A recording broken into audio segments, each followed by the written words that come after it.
নমস্কাৰ সকলোকে স্বাগতম জনাইছো আপোনালোক সকলোকে আমাৰ চেনেলৰ অন্য এটা নতুন ভিডিঅ'লৈ। আশা কৰিছো সকলো ভালেই আছে। মৰ্মাহত হৈ পৰিছে অসমৰ এজন জনপ্ৰিয় অভিনেতা শশাংক সমীৰ। হয় বন্ধু বান্ধৱীসকল, আপোনালোকে ঠিকেই শুনিছে। মনত বহুত দুখ পাইছে অভিনেতাজনে। পিছে কি কাৰণত অসমবাসীৰ ওচৰত হাতজোৰ কৰি এনে কি কথা ক'লে অভিনেতাজনে, আপোনালোকে জানিলে হয়তো আচৰিত হ'ব। অসমৰ ছবিগৃহত কালিৰে পৰা মুক্তি পোৱা সগৌৰৱে চলি থকা ভাইমন্দাৰ এটা দিন যোৱাৰ পাছতে মনত বহুত দুখ পাইছে অভিনেতা শশাংক সমীৰে।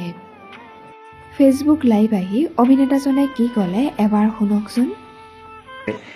বহু মানুহে বহু দৰ্শকে চিনেমাখন চাবলৈ গৈ তেওঁলোকে বিশেষভাৱে বিভিন্ন ধৰণৰ সৰু সৰু ভিডিঅ'জ কৰিছে। সৰু সৰু নহয়, বহুতেতো বহুত দীঘলকেই কৰিছে। বহুকেইটা কেৰেক্টাৰক আমাৰ ৰিভিল কৰি দিছে। আপোনালোকে ভাবকচোন যে এই গোটেই কামটো কৰিবৰ বাবে মই মোৰ ব্যক্তিগতভাৱে মোৰ জীৱনৰ যোৱা 4.5 বছৰ মই খৰচ কৰিছোঁ।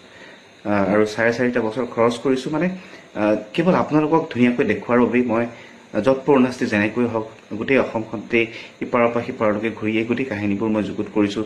তাৰপিছত মই লিখিছোঁ, তাৰপিছত এই আমাৰ অভিনেতা অভিনেত্ৰীয়ে অভিনয় কৰিছে। প্ৰত্যেকজনে এহেজাৰ কৰ্মীৰ কথা কৈছোঁ যে প্ৰত্যেকে বহু কষ্ট কৰিছে আপোনালোকৰ বাবে। কিন্তু আপোনালোকে এক মুহূৰ্ত চিন্তা নকৰি এই উচাত্মিকতাত আপোনালোকে ভিডিঅ'টো আপলোড কৰি পেলাই আপোনালোকে শ্বেয়াৰ কৰিছে। তাৰ বাবে আমি খুব বেছিকৈ দুখ পাইছোঁ। আচলতে খুব বেছি মৰ্মাহত হৈছোঁ। প্লিজ এই গোটেই কামটো নকৰিব। আপোনালোকে হয়তো পোষ্টাৰখনৰ লগত আপোনালোকে চিনেমাখন চাবলৈ যোৱাৰ কথা আমি ডেফিনেটলি আপোনালোকৰ পৰা জানিবলৈ মন গৈছে যে আপোনালোকেনো কেনেকুৱা পাইছে। বহুতে চিনেমাখন চাই আহি আমালৈ ফোন কৰিছে। বহুতে মানে বহুত বেলেগ ধৰণৰ মানে ভাবিব নোৱাৰা ধৰণে আমাক ৰিয়েকশ্যন জনাইছে। সেই গোটেইবিলাকক দেখি পেলাই গোটেইবিলাকক শুনি পেলাই আমি গোটেই টীমটো খুব বেছিকৈ উৎসাহী হৈছোঁ। আজি প্ৰথমটো দিনৰ পাছত আমি বহুত দূৰ বাট যাবলৈ আছে বুলি আমি ভাবিছোঁ। আৰু এই সময়তে আমি গোটেই চিনেমাখন যদিহে চিনেমা হলত গৈ পেলাই চোৱাৰ যিটো মাদকতা থাকে সেইটো চিনেমা হলতহে থাকে। আৰু চিনেমা হললৈ গৈ আপোনালোকে চিনেমাখন চালে মানেহে আমাৰ সকলোবিলাক কথা সম্ভৱ হৈ উঠিব। আৰু আমাৰ এই গোটেই কথাটোত এই ধৰণৰ এটা আৱেগ, এই ধৰণৰ এটা কষ্ট বা এই ধৰণৰ কথাবিলাক জড়িত হৈ থকাৰ উপৰিও আমাৰ এজন প্ৰযোজকে নিজৰ গাঁঠিৰ ধন ভাঙি আহি যথেষ্ট পইচা খৰচ কৰি যোৱা 5 বছৰে পইচা খৰচ কৰি এখন চিনেমা নিৰ্মাণ কৰিছে। আপোনালোকে কেৱল এটা মুহূৰ্তৰ বাবে চিন্তা নকৰি এই ভিডিঅ'বিলাক আপলোড কৰি দিয়াৰ বাবে আমি খুব আচলতে দুখ পাইছোঁ আৰু খুব মৰ্মাহত হৈছোঁ।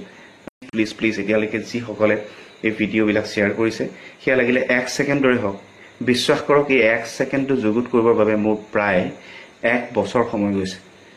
মই 1 বছৰ সেই কথাটো লিখিবৰ বাবে, সেই কথাটো বিচাৰিবৰ বাবে মই খৰচ কৰিছোঁ। প্লিজ মই অনুৰোধ কৰিছোঁ আপোনালোকে প্লিজ নিজৰ ষ্টেটাছ, আপোনালোকৰ ষ্টৰিজ, আপোনালোকৰ পষ্টৰ পৰা ভিডিঅ'জবিলাক প্লিজ ডিলিট কৰি দিয়ক। আৰু এই